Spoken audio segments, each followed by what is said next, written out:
BBC gahuza miryango ivuga i Nairobi kuri metero 19 na 31 ku mirongo ya FM mu biyaga binini no kuri internet kuri bbc.com.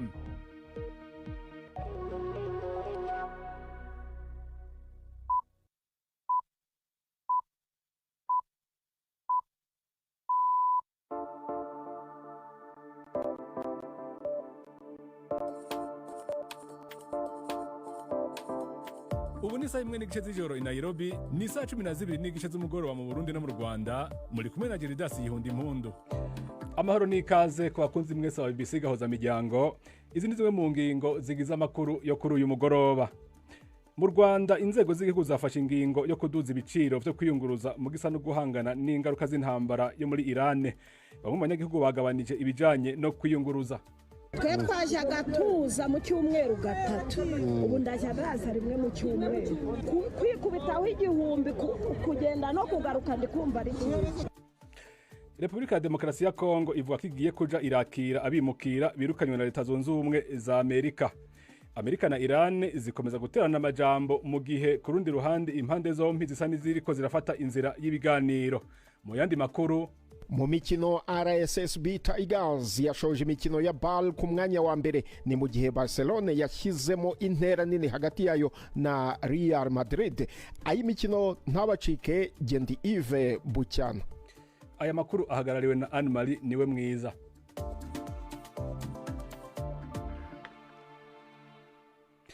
Idoni mukanya Prime ndi ku magenge amaze kudushikiriza ayavugwa ijya nino ku isi. Iran yanze integuro y'agahengwe mu ntambara irimwo na Leta Zunze Ubumwe za Amerika kubw'ibinyamakuru byo muri ico gihugu. Iyo nteguro yashizwe hamwe na Pakistan iri kwirahuza izo mpande zibiri, yarungikiye Washington na Tehran mu ijoro ryakeye. Muri iyo nteguro y'intambwe zibiri hobanza kuba agahengwe ubwo nyene no kugurura umuhora wa Hormuz ucamwo ica gatanu c'ibitoro na gaze bikoreshwa ku isi. Iran ivuga yuko ishaka ihagarara ntabanduka ry'intambara imbere yo kugurura umuhora wa Hormuz. Ibiro by'umukuru wa Amerika bivuga yuko President Donald Trump ataremeza iyo nteguro. Israel yagavye uwundi mufunda w'ibitero ku bibanza bikomakomeye muri Iran mu gihe ivyo bihugu bibandanya guhangana. Igisirikare ca Israel kivuga yuko ingabo zaco zo mu kirere zateye indege, kajugujugu n'ikibanza ca gisirikare ku bibuga bitatu by'indege ku murwa mukuru Tehran. Cateye kandi ikibanza gihingurirwamwo ibikomoka ku bitoro ahitwa Asaluye. Umushikiranganje wa Israel ajejwe kwivuna abansi Israel Katz avuga yuko iryo hinguriro ubu ritagikora, hamwe ikindi kibanza catewe ku ndwi iheze. Avuga yuko ivyo bibanza vyangana na 85% ry'ibihingurwa mu bitoro Iran yashora hanze. Inkuru ziva muri Iran zivuga kandi ko ikindi kibanza kiri mu hinguriro mu gisagara ca Marvadasht naco catewe.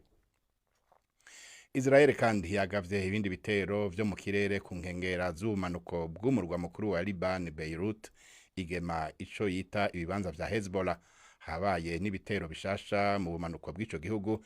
Inkuru ya Hugo Bachega mwoyumva mwijwi rya Anne Marie niwe mwiza. Kuva mu majyepfo kugera mu burasirazuba bwa Libani ndetse no mu murwa mukuru Beirut, ibitero by'indege bya Isirayeli byakomeje nta kuruhuka. Dahiye, agace ko muri Beirut kazwiho kuba indiri ya Hezbollah, kongeye kwibasirwa mu gitondo cyo kuri uyu wa mbere nyuma y'uko ingabo za Isirayeli zisubiyemo itegeko risaba abaturage kuhava byihutirwa. Ibitero bikaze by'indege byibasiye kandi uduce two mu majyepfo y'igihugu, bikaba byahitanye abagera kuri 6. Muri Nabati humvikanaga urusaku rudahagarara rw'indege z'intambara za Isirayeli zizenguruka mu kirere. Hagati aho muri Isirayeli, amakuru aravuga ko abayobozi bemeye ko umugambi wo kwivugana umwe mu bagize Hezbollah i Beirut utagenze neza, mu gihe igitero kimwe cyahitanye umuyobozi wo ku rwego rwo hejuru wo mu ishyaka rya Gikristo rirwanya Hezbollah. Aya makuru mwumva na ya BBC. Abahinga bavuga yuko kwiyongera k'ubushuhe kuriko kurabangamira cyane udukoko duto turiko turaja mu kaga mu bihugu biri munsi no haruguru hafi y'umurongo ugabura mu isi kabiri ariho Equateur. Abashakashatsi bo muri kaminuza ya Würzburg mu Budagi bize ubwoko bushika 200 bw'udukoko duto muri Kenya na Peru. Abakoze ubwo bushakashatsi basanze ubushuhe bw'ikirenga bushobora kwica udukoko duto cane ahantu h'ibiyaya hafi ya Equateur. Abahinga bavuga yuko ubwoko bwinshi bw'utwo dukoko bugeramiwe n'ubushuhe kandi ko bizobugora kubaho ivyo bikaba vyoca bibangamira kwimbura ivyo kurya hamwe n'urufatangane rw'ibinyabuzima. Basaba yuko haba igikorwa cihuta co kugabanya ukwiyongera k'ubushuhe kw'isi no gukingira ahaba ibinyabuzima. Gildas. Urakoze Prime ndi ku magenge.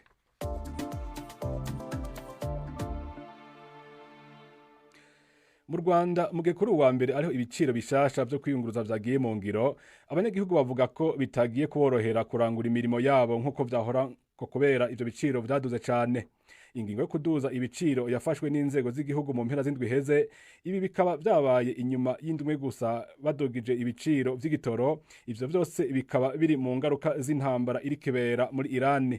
Abategetsi b'u Rwanda bahimiriza abanyagihugu kwijukira gukoresha imodoka zikoreshwa n'umuyaga nkuba no kugendera mu zunguruza abantu mu buryo rusangi. Ni inkuru ya Jean-Claude Mwambutsa.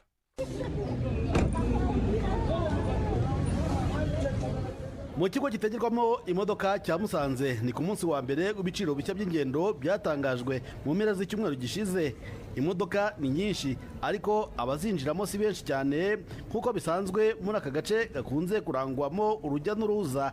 Umugore duhuye akurura umufuka ambwiye ko ari umucuruzi ngo ntashobora guhagarika ingendo ze nubwo zihenze, ariko ikiguzi cyazo ngo agomba kukigabana n'abamugurira. Byazamutse aho twishyuraga 2,000 babi cyatanu twagiye twishyura 2,000, twishyuraga 2,850 bagiye bishyura 3,850 bako hagiye hazamuka amafaranga menshi. None se ntago nareka gukora nanjye niba ibintu byuriye itike yuriye nanjye ibicuruzwa ndacuruza nanjye ndurizaho. Undi nawe ubona ko asa n'ujijinganya mbere yo gufata imodoka, nawe yambwiye ko yasanze urugendo agomba gukora rwiyongereye cyane. Ingendo turajya tugenda gake nta wagenda nk'uko yagenda. Ubwo waba watangaga 3 kaburi uratanga 5 ukumva unezerewe ku ngendo ni gake. Twe twajyaga tuza mu cyumweru 3, ubu ndajya baza rimwe mu cyumweru. Kwikubitaho 1,000 kugenda no kugaruka ndi kumva ari cyiza. Hari igisa n'urwikekwe hagati y'abagenzi n'abashoferi kubera ibi biciro bishya, mu gihe abagenzi bavuga ko bari kwishyuzwa menshi. Aba bashoferi ba bisi bo barinubira kutabona abagenzi kandi n'ababonetse ntibishimire kwishyura igiciro basabwe kwishyura. Urebye abantu bagabanutse, ingendo bazigabanyije bitewe n'ibyo biciro kuba biri hejuru. Urumva ko nyine ingendo zigomba kugabanuka koko n'abantu barakenyerega kuko amafaranga yo kuyamarira mu ngendo. Abona imodoka zirimo hano muri gare ko zingana atari nyinshi zagombye kuba ziparitse gutya, bagombye kuba basohotse bagiye abantu bari gutega. Mvuye mu kamwe ugera no mfite abantu 6 gusa kandi nabwo bari kwanga, nabo nkayageza kubereka bakayama ubugari n'imaka ibice bigasigara cyangwa abangaye gasigarayo. Kuva hano kugera mu Kamira ni 1,050 ariko uri kubona 700. Turumva atari ibibazo. Guverinoma y'u Rwanda ivuga ko nta yandi mahitamo yari ifite atari ukongera igiciro kuri litiro ya lisansi kuko intambara yo mu Kigobe yatumye ibiciro bitumbagira. Ubwo yumvikaniraga ku maradiyo atandukanye yari yahuje ibirongo kuri iki cyumweru, umunyamabanga wa leta Jean de Dieu Uwihanganye yavuze ko leta y'u Rwanda iri gukora ibishoboka byose ngo ibikomoka kuri peteroli bikomeze kuboneka kabone n'ubwo igiciro cyabyo cyaba kiri hejuru. Naho ku bakora ingendo, Minisitiri Uwihanganye asaba ko bakwiye guhindura imyumvire ku buryo bazikora. Imodoka z'amashanyarazi zirahendutse cyane ugereranyije n'imodoka zikoresha peteroli. U Rwanda ruri gushaka izo modoka z'amashanyarazi, turi kuganira n'abashaka gushyira uruganda hano n'abazazizana ku buryo dutekereza ko mu mwaka utaha imodoka zikora mu mujyi wa Kigali muri public transport zose ari amashanyarazi. Icyambere nyine ntabwo zihenze, iyo ubaze ziba ziri munsi ni 50% ku buryo buhendutse ugereranyije n'iza peteroli. Ariko ranadufasha no kutakomeza gutanga amafaranga menshi yasohoka mu gihugu, amadovize. Ibiciro bishya by'ingendo byatangiye kubahirizwa kuri uyu wa mbere birareba umujyi wa Kigali ndetse n'ahandi mu gihugu. Uretse ingaruka ku biciro by'ingendo, izamurwa ry'igiciro cy'ibikomoka kuri peteroli ryitezweho kandi kugira ingaruka no ku bindi bicuruzwa nk'ibiribwa ndetse n'ibindi byiganjemo ibitumizwa mu mahanga. Mu rwego rwo guteganya, guverinoma ngo igiye kongera byihuse ubushobozi bw'ibigega bibika ibikomoka kuri peteroli na gaze ku buryo igikomye cyose kitazajya gihungabanya ubuzima bw'igihugu. Jean-Claude Mwambutsa, BBC Gahuzamiryango mu karere ka Musanze.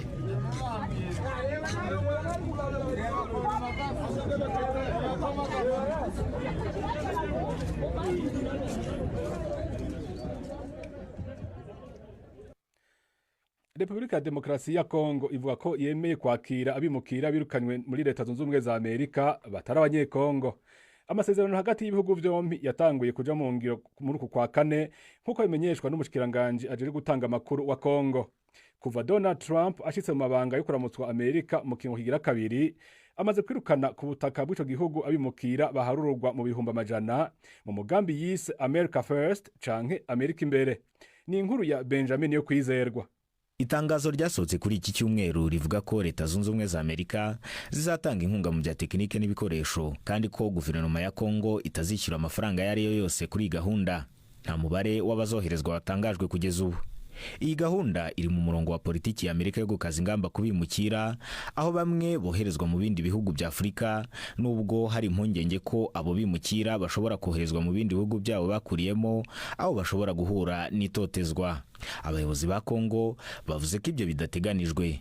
Guverinoma ya Kongo ivuga ko kwakira ababimukira bo mu bindi bihugu bigaragaza ubushake bwo kubahiriza uburenganzira bwa muntu no guteza imbere ubufatanye mpuzamahanga, kandi ishimangira ko iyi gahunda atari yo kwimura abantu burundu cyangwa se gusimbura politiki z'abimukira z'ibindi bihugu.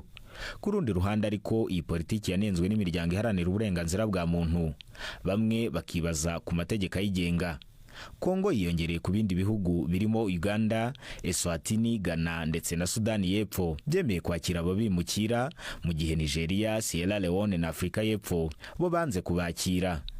Raporo ya Komisiyo ya Sena ya Amerika ishinzwe ububanyi n'amahanga igaragaza ko iyi gahunda ishobora kuba imaze gutwara arenga miliyoni 40 z'amadolari ya Amerika kugeza muri Mutarama 2026, nubwo igiteranyo nyakuri kitazwi. Arakoze Benjamin niyo kwizerwa. Inyuma y'akaruhuko turabandanya.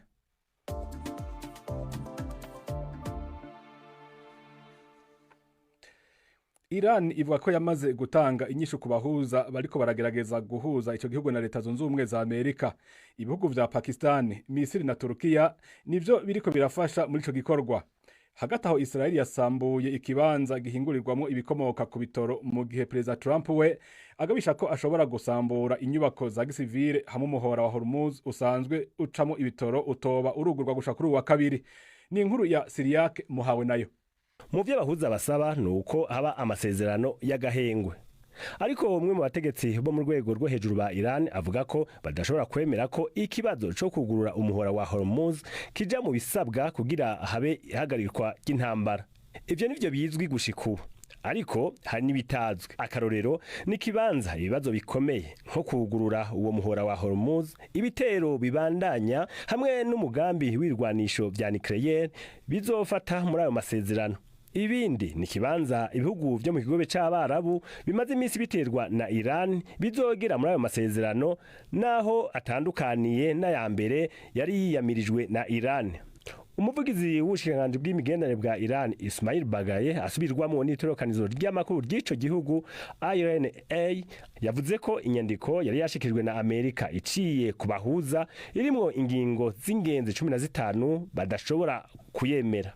Yongeye koko ibiganiro byo kurangiza intambara bidashobora kujana n'igabishwa hamwe n'iterabwoba ryo gukora ivyaha byo mu ntambara. Ismail avuga ko Iran iriko iregeranya ivyisaba bijanye n'inyungu zayo. Hagati aho mu gihe Perezida wa Amerika Donald Trump agabisha kugira ibitero bikomeye ku bibanza ingirakamaro nk'ibitanga umuyaga nkuba, mu gihe hogera kuri uyu wa kabiri Iran itarugurura umuhora wa Hormuz, Israel yateye ku kibanza gihingurirwamwo ibiva muri petrol. Akanama kumwe bwa Buraya kavuga ko ibitero nk'ivyo biteye kubiri n'amategeko kandi ari ivyo kwiyamirizwa. Siriak Muhawe nayo, BBC gahuza muryango i Nairobi. Autisme irazwi cyane kandi irapimwa gusumba uko vyakogwa muri kahise, ariko mu bice bimwe bimwe vy'isi haracari benshi batayitahura neza. Muri Malawi, aha mikoro n'ivyankenerwa vyofasha muri kino gisata ari bike, abavyeyi bakeneye kwitaho abana babo bahura n'ingorane zitagira uko zingana. Umesha makuru wa BBC Florence Firi yarishikiye mu karere ka Mzuzu mu buraruko bw'ico gihugu. Inkuru yiwe muyumva mwijwi rya Prime ndi ku magenge. Rachel w'imyaka 5 ariko yiruka aja mu gikoni afise mu ntoke isahani ya plastike isa n'umuhondo. N'amasaha yo kurya ibyo kumutaga. Nyina wiwe Marita amushiriye ko isupu y'inyama hamwe na nsima ubugari bw'ibigori. Rachel n'umwana w'igitangaza, ubu rero ndicuza cyane iyo nibutse ku mwana wanje ubu yari kuba yarapfuye. Anamwarira. Umwaka wa mbere w'ubuzima bwiwe Rachel yawumaze yama mu bitaro. Hanyuma ashikanye imyaka 2 acatorwa autism. Ababanyi baciye batangura kuvuga ngo uyu mwana aragorana kuki utamwugarirana mu nzu. Inyifato ya Rachel yararuhisha cyane. Hanyuma uruvugo rw'ikibano rugatuma nyina Marita yumva yuko ubuzima busa n'ubudashoboka. Nari mcipinjo. Numva uwo mutwaro ugiye kuntura hasi kubera uko ateye nta mahoro noronka na gato. Noneho ndashikaho nibaza nti byoba byiza apfuye. Kubera umwiheburo mwinshi Marita yahavuye ategura guhishano umwana wiwe. Nari maze kwishiramwo ko akwiye gupfa ariko umutima wanje ntiwanyemerera kubikora ca ndisubira ko hanyuma nkarira cane. Marita avuga ko ashaka ko inkuru yiwe imenywa n'abandi bavyeyi. Mu kiganiro c'umubano abakurambere bo mu madini atandukanye bakoranye bicaye ku ntebe za plastike z'urwatsi rutoto. Baje ngaha kugira bamenye ibijanye na autism bigishwa na Yohani Mweranda w'Imana ishyirahamwe ryo ngaha nyene ryitaho abana bafise ubumuga rifashwa hanini na Eklezia Katolika. Benshi bibaza yuko ukoroga ari byo bitera autism. Tukuzomera kuti vyaponera kufiriko hoponera. Umupatiri n'umusaraba munini w'inzahabu mu izosi arasigura ingene abantu bashobora kurogana. Ubundi mugabo arahagurutse avuga yuko hari uburozi buca mu muyaga burungikirwa umugore afise inda. Christopher Muhone niwe ajejwe imigambi muri Yohani Mutagatifu w'Imana. Turazi ko babaho kandi turazi ko ataco tubamarira kuko bataja habona. Iyo bishitse aho umuvyeyi yiyumvira kwica umwana afise ubumuga bisigura ko igihugu kiba caratereranye uwo muvyeyi. Malawi ifise abaganga batarenga 2 banonosoye ibyo kwitaho abana bafise ubumuga n'abandi 3 bitaho indwara zo mu mutwe mu gihugu c'abantu barenga miliyoni 22. Nk'ibindi bihugu vyinshi byo muri Afrika nta jambo rivuga autism ribaho mu ndimi zo muri Malawi.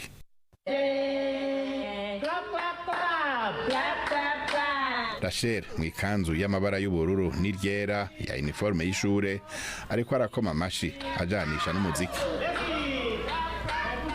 Amaze umwaka aja kw'ishure kuri Yohani Mutagatifu w'Imana ubu ari ku miti kandi ariko ariga kuvuga.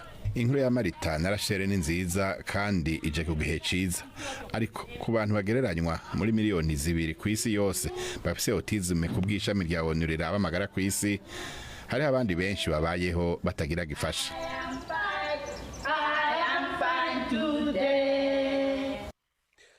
Arakoze Prime ndi ku magenge.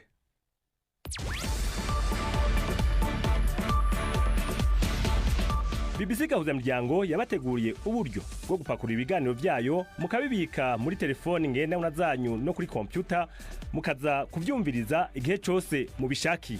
Ibiganiro bya BBC Gahuzamiryango mukunda nk'amakuru, imvo n'imvano, urunana, ikiganiro cy'abagore cyangwa bazamuganga ubu biraboneka kuri podcast. Ja ku rubuga rwa BBC Gahuzamuryango ariko bbcgahuza.com urondera hari podcast. Amakuru yose y'uburyo podcast ikora n'ukuntu wayishyira muri telefone yawe byose urabisangayo. Pakurura ikiganiro ukunda canke amakuru wumvirize uko ushaka aho uri hose ntusubire gucikwa na kimwe. Teramana n'ibiganiro bya BBC Gahuzamuryango kuri podcast.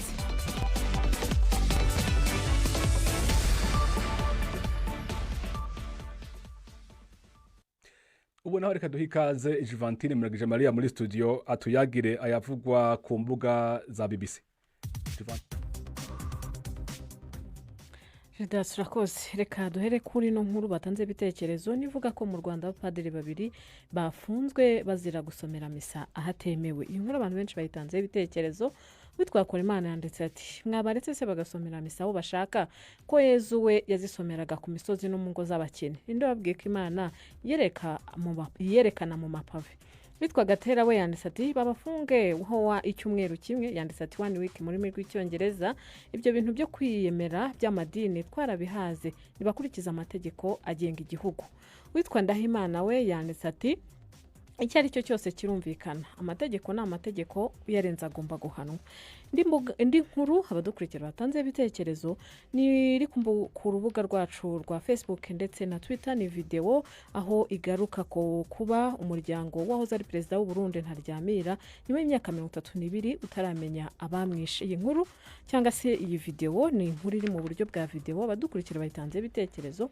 Witwa Claude Nduwayo yanditse ati mwabajije abafaransa se sibo bajyanye black box ko ari bo bari mu gace indege yaguyemo icyo gihe.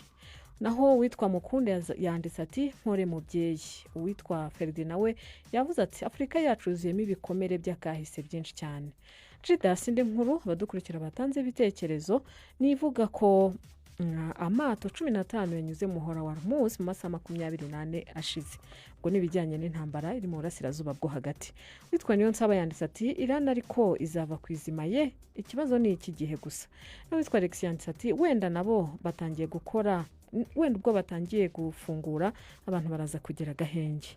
Hanyuma ndofite kandi undi witwa Karim we yanditse ati Iran iremeye ibiganiro, twaba tugize amahirwe. Indi nkuru abadukurikira batanze ibitekerezo nivuga ko ku gitero cyo kwica abantu ni Israeli yagabye igitero rero birangira yishe umugabo n'umugore bayo. Uwitwa Alphonse yanditse ati none kwicuza kurahagije, izo mfubyi zo zizarerwa nande. Ni inkuru nyinshi ziri ku mbuga nkoranyambaga zacu ndetse no kuri website zacu, abantu bajye bagatanga ibitekerezo na wenda amakuru yacu ataha naho tukazabisoma.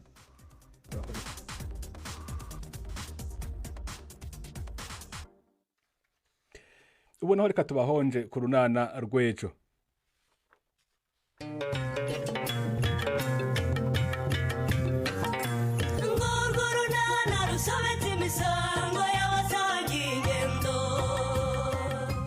Mu kiganiro runana cyo kuri wa kabiri twabateguriye n'ukuri wirakarabude genda se nyine ubuse ngukora ibyo wankoreye wowe wakwishimanye.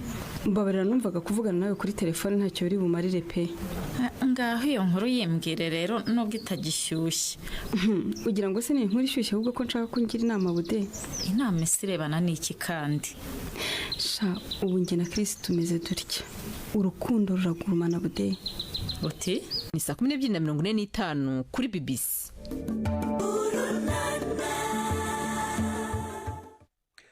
Muri umwanya reka duhikaze Ive Bucana mu makuru y'inkino.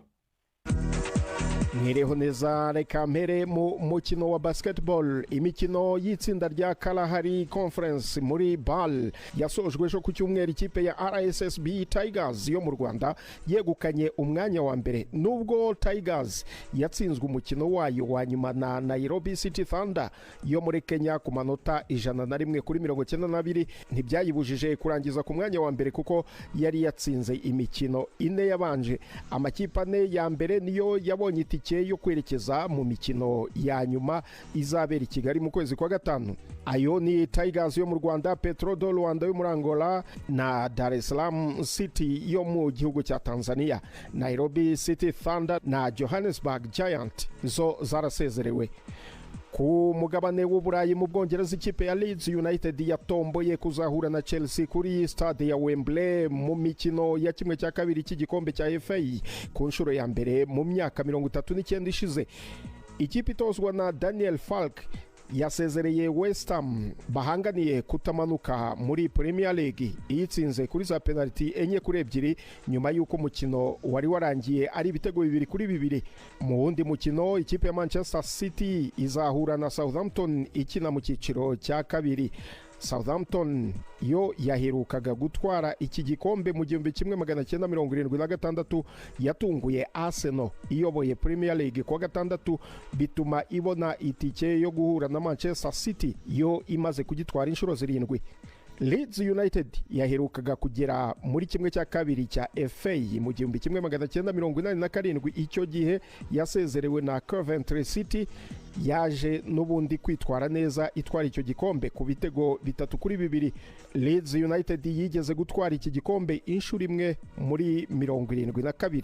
Guhura kwabo na Chelsea imaze kugitwara inshuro 8 biragarura amateka yo mu 1970 ubwo aya makipe yombi yahuriraga ku mukino wa nyuma, aho Chelsea yatsinze nyuma y'umukino gusubirwamo ku kibuga cya Old Trafford. Ukaba wari umukino wa nyuma wa mbere wa FA usubiwemo kuva mu 1912. Imikino ya kimwe cya kabiri kuri uyu mwaka izabera kuri stade ya Wembley mu mpera z'icyumweru cy'itariki 25 na 26 z'uku kwezi. Ngarutse gato ku mikino ya kimwe cya kane, kapitene wa Liverpool Virgil van Dijk yasabye imbabazi abafana b'iyi kipe kubwo gukubitwa na Manchester City.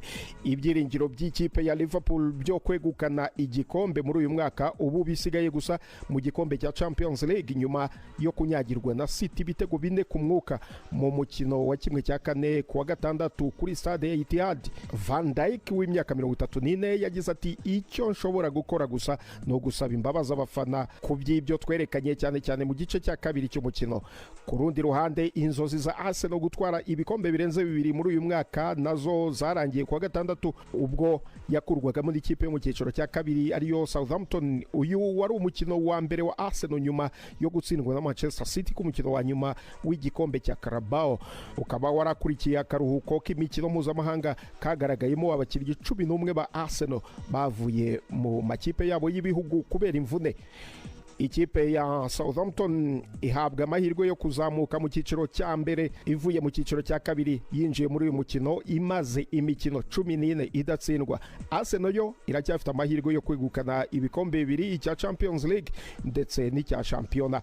Ahandi tugiye muri Championa ya Espagne yitwa La Liga, ikipe ya Real Madrid yasizwe amanota 7 na Barcelona nyuma yo gukubitwa n'ikipe ya Mallorca ibitego 2-1. Real Madrid yari isanzwe irushwa amanota 4 na Barcelona, byaje guhinduka amanota 7 nyuma yuko ikipe ya Hans Flick ariyo Barcelona itsinze Atletico Madrid ibitego 2-1. Hasigaye imikino 8 gusa ngo Championa irangire, aho Barcelona ariyo ihabwa amahirwe menshi yo kongera kwegukana iki gikombe.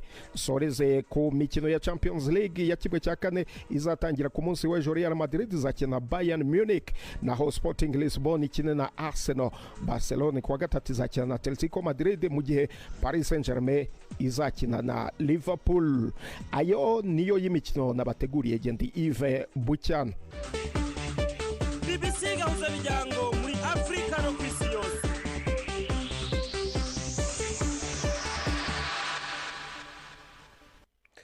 Arakoze Yves Bucyana. Iganiro cy'inkino nico gisozereye amakuru twako turabashikiriza, ariko reka tubanze duhikaze Prime Ndikumagenge atwibutse ariko aravugwa ijya nino kwisi. Israel yagavye ibitero ku bibanza byinshi muri Iran birimwo ibibuga by'indege hamwe n'uruganda rwa mbere runini rwahingura ibikomoka ku bitoro muri ico gihugu. Iran yanse integuro y'agahengwe mu ntambara irimwo na Leta Zunze Ubumwe za Amerika na Israel, ivuga ko ishaka ihagarara ntabanduka ry'intambara mu gihe himirije igihe ntarengwa President Trump yahaye Iran kugira ngo ibe yuguruye umuhora wa Hormuz. Ubuhindi bwasavye abacungera imbibe gukora amatohoza ku gukoresha ingona n'inzoka mu gutururuza abinjira mu gihugu badaciye mu mategeko no kwinjiza ibintu vy'amagendo biciye mu nzuzi zigize urubibe hagati y'Ubuhindi na Bangladesh. Abahinga bavuga ko kwiyongera k'ubushuhe kuriko kurashira udukoko duto mu kaga mu bihugu biri munsi no haruguru hafi y'umurongo ugabura mu isi kabiri ariwo Equateur. Abashakashatsi bo kuri kaminuza ya Würzburg mu Budagi bize ubwoko bushika 2,000 bw'udukoko duto muri Kenya na Peru, basanga ubushuhe bw'ikirenga bushobora kwica utwo dukoko. Urakoze Prime. Nanyi ndabibutse yuko mu Rwanda inzego z'igihugu zafashe ingingo yo kuduza ibiciro byo kwiyunguruza mu gisa no guhangana n'ingaruka z'intambara iri kibera muri Iran. Republika ya Demokarasi ya Kongo ivuga ko igiye kuja irakira abimukira birukanywe muri Leta Zunze Ubumwe za Amerika ariko atari abakongomani. Amerika na Iran zikomeza guterana amajambo mu gihe kurundi iruhande impande zombi zisa n'iziriko zirafata inzira y'ibiganiro. Mwari kumwe na George Dasibindi Mpondo, muhinga bw'ivyuma mwari kumwe na Sharon Geruto. Aya makuru yarahagarariwe na Anne Marie niwe mwiza na hubutaha.